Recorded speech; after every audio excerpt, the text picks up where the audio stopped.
Trust the local knowledge of the Local 3 Storm Alert team.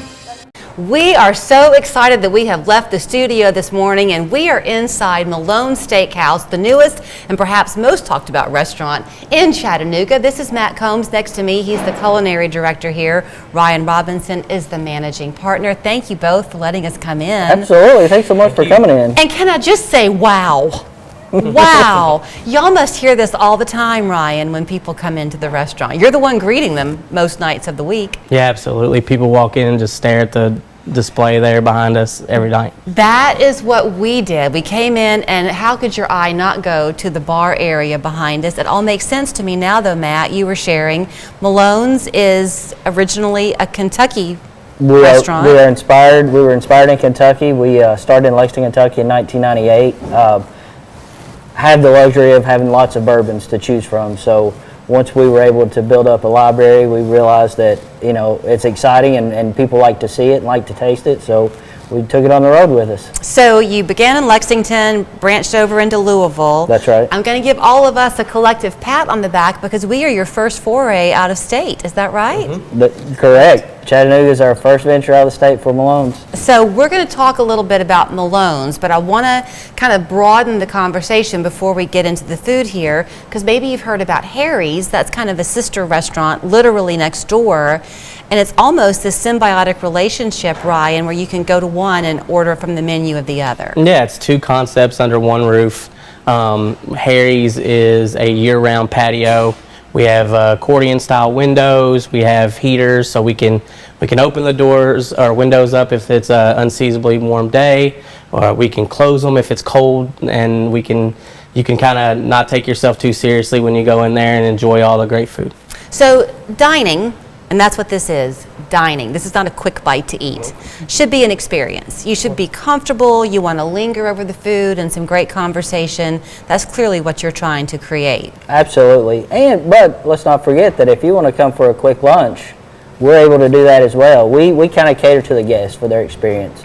You know, we do have a lot of the dining experiences, and then we also have a lot of the, you know, let's take the boss out to lunch and try to score some points. So you laughed at me with appreciation because I said, oh, this is what my supper table looked like last night. And you said, thanks for calling it supper. We're Southern people here. Yeah. Like any good Southerner, Matt, you were inspired by your grandmother. Yeah, I grew up in Eastern Kentucky in hills of Appalachia, and you know, I can remember the biscuits and gravy, you know, on Sunday morning. So, you know, the smell of a Strike Anywhere match always takes me back. So. Yeah. You know, I got it honest. You know, I learned at an early age that I needed to be in the kitchen. So let's get to the food because that's what keeps people coming back time and time again. Let's talk the Malone side of it for a minute. It is a steakhouse. Can we focus on these steaks? Certainly. If you just kind of look at the plates in the middle, you know, we're looking at, we proudly serve USDA prime, wet aged, lots of cuts. So we have ribeyes, New York strips, filet mignon, a few different sizes of those. Even we have an American Wagyu it's pretty local to us. It's out of Western Kentucky, Black Hawk Farm. So Wagyu beef, it's really succulent. The wet-aged nature of the beef, I know you're very proud of that. I think you told me there's a 21-day minimum on that aging process. So what does the wet aging do? Does it make it more tender?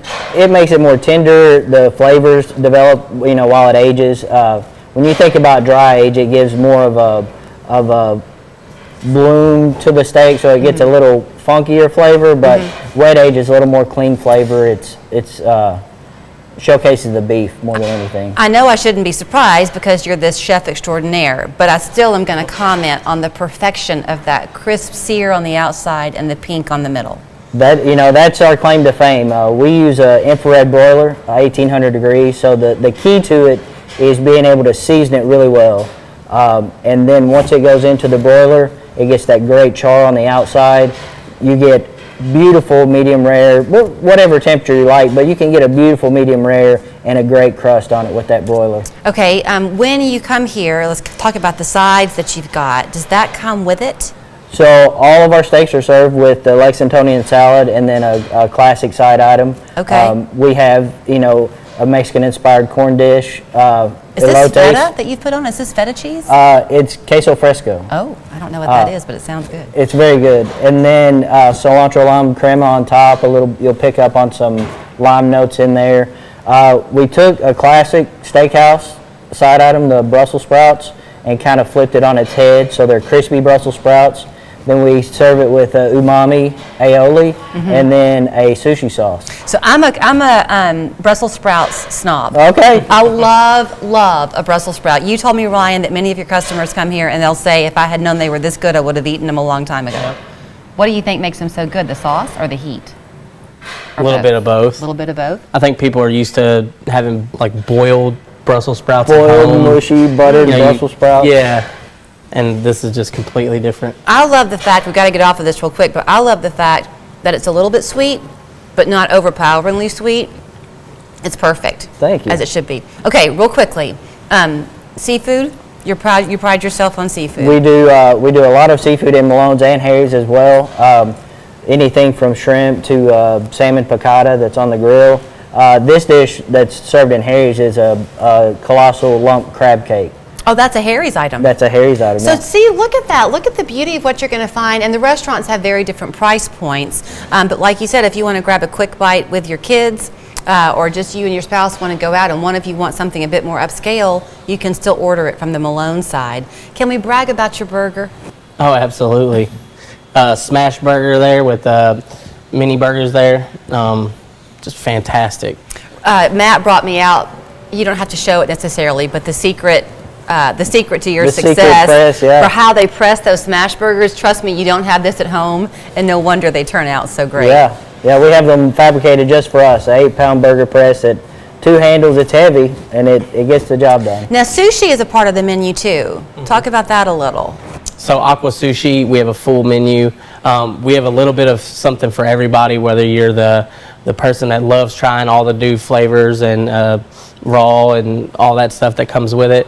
Then you have, like me, I'm not a raw fish eater, so you have the Chicago roll there that has steak, and we have fully cooked options as well, and you can get that on Harry's or Malone side as well. So usually when we have these conversations, and if you watch the show, you know quite well that we can pack a lot into a 7 or 8 minute conversation. We've barely scratched the surface this morning, so you can imagine when you come here for your first time or perhaps your 5th time to enjoy dining here at Malone's or Harry's, you're going to find something to fit the mood that brings you in. So whether it's a special occasion like an anniversary or something like that, or even y'all just see a lot of every day. Yeah. It's a Wednesday. It's Wednesday. I don't feel like cooking. Let's go to Malone. Right. You know.